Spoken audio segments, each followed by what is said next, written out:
किराएदार बेटा। उठ जा नालायक, सुबह के 8 बजने को है। तुझे एग्जाम नहीं देना क्या? थोड़ी देर और सोने दीजिए ना पापा। तू उठता या फिर मैं तेरे ऊपर पानी फेंकूं? रोज गधों की तरह सोता रहता है, पेपर की कोई टेंशन ही नहीं है। और एक हमारा समय था जब हम पेपर में फेल होने के डर से रात भर पढ़ा करते थे, सो ही नहीं पाते थे। तो क्या अब आप उसका बदला मुझसे लेंगे? मैं 15 मिनट बाद उठ जाऊंगा, आप प्लीज जाइए, मुझे डिस्टर्ब मत कीजिए। इतना कहकर रौनक रजाई ढककर फिर से सो जाता है। तू ऐसा नहीं मानेगा, रुक मैं अभी पानी लेकर आता हूं। बस फिर क्या था, इतना कहकर वो भागते हुए बाथरूम में जाते हैं और पानी की एक बड़ी सी बाल्टी लाकर रौनक के ऊपर फेंक देते हैं। पानी पड़ते ही रौनक झट से उठ जाता है। ये आपने क्या किया पापा? अब तो उठेगा नहीं तो यही करना पड़ेगा ना। वैसे थैंक्स डैड, आपके कारण ना अब मुझे नहाने की भी जरूरत नहीं पड़ेगी। चलिए अब आप माँ से बोलकर मेरे कपड़े निकलवा दीजिए, तब तक मैं ब्रश कर लेता हूँ। वैसे कल ना आप एक काम और करना, नहलाने के साथ साथ मुझे ब्रश भी करवा देना। ये ब्रश करने में ना मुझे बहुत आलस आता है। रौनक की बातों से अरविंद का मुंह खुला का खुला रह जाता है। वो अपनी पत्नी कमला के पास जाता है और रौनक की हरकतों के बारे में बताता है, जिसे सुन उसकी पत्नी हंसने लगती है। तुम अपने बेटे को समझाने के बजाय हंस रही हो। रौनक बच्चा है, धीरे धीरे सुधर जाएगा, आप क्यों उसके पीछे पड़े रहते हो? अभी नहीं सुधरेगा तो कब सुधरेगा? 10वीं क्लास में है रौनक, वो अब कोई बच्चा नहीं रहा। अरविंद की इतना बोलते ही वहां रौनक भी आ जाता है। क्या डैड, मैंने आपको एक काम दिया था, वो भी नहीं हुआ आपसे। अरे क्या हुआ बेटा? माँ, मैंने डैड से बोला था कि वो आपको बोलकर मेरे स्कूल की यूनिफॉर्म निकाल दे, लेकिन मेरे पीछे पड़ने के अलावा इनसे एक काम ढंग से नहीं होता। देख रही हो कमला, देख रही हो अपने लाडले को? अरे आप चुप रहिए जी। चलो बेटा, मैं तुम्हें कपड़े निकाल कर दे देती हूँ। बस ऐसे ही साल पर साल बीतते जाते हैं, लेकिन रौनक के रवैये में कोई बदलाव नहीं आता। वो पहले से भी ज्यादा आलसी और पूरी तरह अपने माता पिता पर निर्भर हो जाता है। 2 साल बाद पता नहीं कहाँ गायब रहता है पूरे दिन, अब तक तो आ जाना चाहिए था। अरे आप इतनी फिक्र क्यों कर रहे हैं उसकी? दोस्तों के साथ खेल रहा होगा, आ जाएगा अभी। ये कोई टाइम है खेलने का? 10 बजने वाले हैं, इतनी रात में कौन खेलता है? कमला कुछ कहती उससे पहले ही रौनक वहां आ जाता है। मम्मी जल्दी से खाना लगा दो, बहुत भूख लग रही है। तुम्हें तब तक खाना नहीं मिलेगा जब तक तुम बता नहीं देते कि इतनी रात गए कहां से आ रहे हो। ओ प्लीज डैड, अब आप एसी पे प्रद्युमन बनकर मेरे सर पर बंदूक लेकर मत बैठ जाना। अपनी फालतू की बकवास बंद कर और बता कहां से आ रहा है। माँ अब समझाइए ना डैड को। बता देना बेटा, इनको भी तसल्ली हो जाएगी।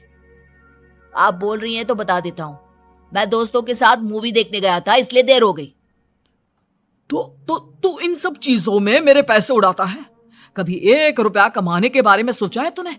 जब देखो हवा की तरह पैसे उड़ाता रहता है। माँ अब आप इन्हें चुप करा दीजिए, वरना ना मुझे गुस्सा आ जाएगा। अच्छा क्या कर लेगा? बता ना, क्या कर लेगा तू? वैसे बात तो ठीक ही है, मैं कर ही क्या सकता हूँ, पैसे तो फिर भी मैं आपसे ही मांगूंगा ना। चलिए अब ये सब बात छोड़िए और मम्मी मेरे लिए खाना लगा दीजिए। अभी लगा देती हूँ बेटा। मैं बता रहा हूँ कमला, एक दिन ये ऐसे ही बिगड़ जाएगा। उफ़ो, आप क्यों इतना पीछे पड़े रहते हो मेरे बच्चे के? बाद की बाद में देखेंगे, अभी आप शांति से उसे खाना खाने देंगे। अगले दिन डैडी मुझे 10,000 रुपए चाहिए। हाँ? अब इतने पैसे क्यों चाहिए तुझे? डैड आप बिना सवाल किए कभी पैसे नहीं दे सकते क्या? जब तक तू बताएगा नहीं तुझे पैसे भी नहीं मिलेंगे। अरे अब आप अपने बेटे को पैसे भी नहीं दे सकते? नालायक, तेरी उम्र के लोग नौकरी करते हैं और एक तू है जो नौकरी करने का नाम ही नहीं लेता कभी। आप लोगों के होते हुए भला मैं नौकरी क्यों करूं? अरे हम कब तक पैसे देंगे तुझे? तुझे भी तो अपने पैरों पर खड़ा होना होगा ना। कौन सा उधार के पैरों पर खड़ा हूं? अपने ही तो पैरों पर खड़ा हूं मैं। इसी तरह रौनक दिन प्रतिदिन लापरवाह होता जाता है। उसकी लापरवाही को देखते हुए अरविंद और कमला अपने बेटे की शादी कराने का फैसला लेते हैं और 1 महीने के अंदर अंदर ही रौनक की शादी मेघा नाम की लड़की से करा देते हैं। शादी के कुछ दिन बाद, रौनक, मुझे एक अच्छी सी साड़ी चाहिए, आप ला दोगे ना? हाँ, क्यों नहीं। कितने तक की आती है साड़ी? यही करीब 5,000 तक की। तुम चिंता मत करो, मैं आज ही डैडी से पैसे मांगकर तुम्हारे लिए साड़ी ले आऊंगा। आप कब तक ऐसे ही अपने पापा से पैसे मांगते रहेंगे? कोई अच्छी सी नौकरी क्यों नहीं कर लेते आप? अरे डैड के होते हुए मुझे नौकरी करने की जरूरत ही क्या है? पर आप ऐसे कब तक उनसे पैसे मांगते रहेंगे? कुछ आपको अपने दम पर भी तो करना होगा ना। अब तुम भी बाकी लोगों की तरह मुझे ज्ञान देना शुरू मत कर देना। साड़ी चाहिए ना तुम्हें, मिल जाएगी बस। इतना कहकर रौनक अपने पिता से पैसे मांगने चला जाता है। डैडी, मुझे 5,000 रुपया चाहिए। अब 5,000 क्यों चाहिए तुझे? वो मेघा को साड़ी चाहिए थी।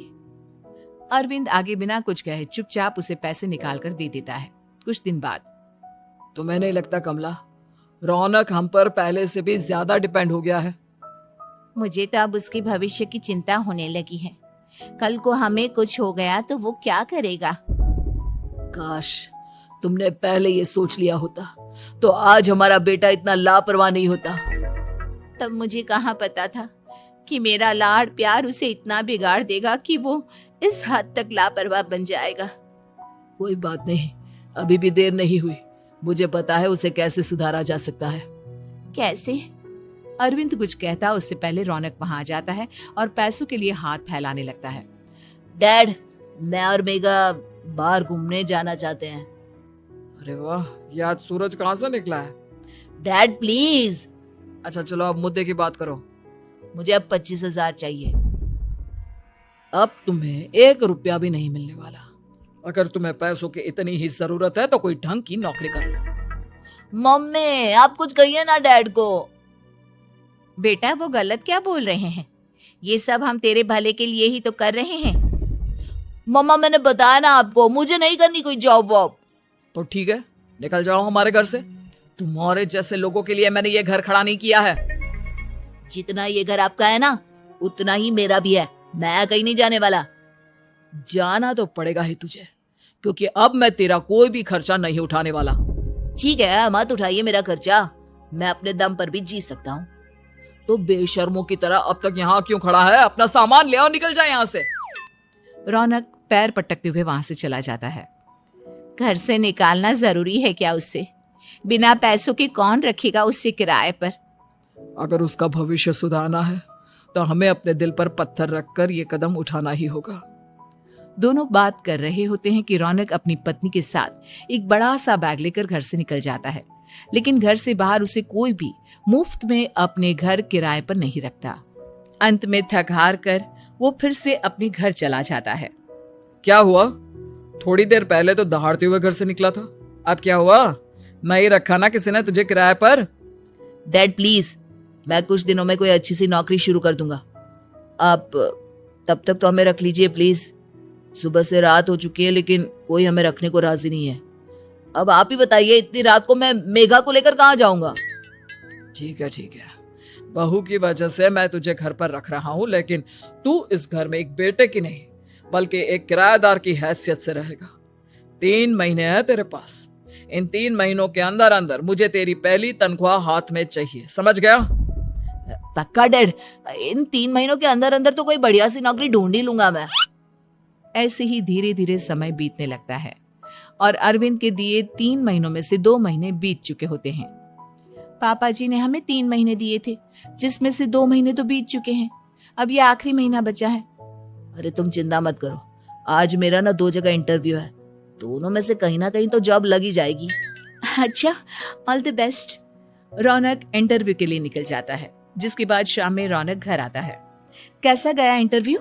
आपकी नौकरी लगी या नहीं? अरे पहले सांस तो ले लेने दो अच्छे से। बताइए ना, मुझसे तो जरा भी इंतजार नहीं हो रहा है। वो दरअसल बात यह है कि मेरी नौकरी तो लग चुकी है लेकिन पैसे बहुत कम है। कितने पैसे हैं? 15,000। इतने में अरविंद और कमला मिठाई का डिब्बा लेकर आ जाते हैं। बधाई हो बेटा। हम जानते थे तेरी जॉब जरूर लगेगी। लेकिन मेरी सैलरी बहुत कम है मम्मा। कम है तो क्या हुआ, धीरे धीरे बढ़ जाएगी। हाँ बेटा, हम तो बस चाहते थे कि तू अपने पैरों पर खड़ा हो जाए। मतलब अब आप मुझे घर से नहीं निकालेंगे? नहीं, ये सब हमने तुझे जिम्मेदार इंसान बनाने के लिए किया था। Thank you mummy papa. अगर आप दोनों ऐसा नहीं करते तो मुझे कभी अपनी जिम्मेदारियों का एहसास तक नहीं होता। आज आपने मुझे सिखा दिया कि इंसान का अपने पैरों पर खड़ा होना भी जरूरी होता है। इतना कहकर रौनक झट से अपने माता पिता के गले लग जाता है और अपनी कमाई की पहली तनख्वाह वो अपने माता पिता के हाथ में सौंपता है। इस तरह रौनक एक गैर जिम्मेदार व्यक्ति से एक जिम्मेदार व्यक्ति बन जाता है।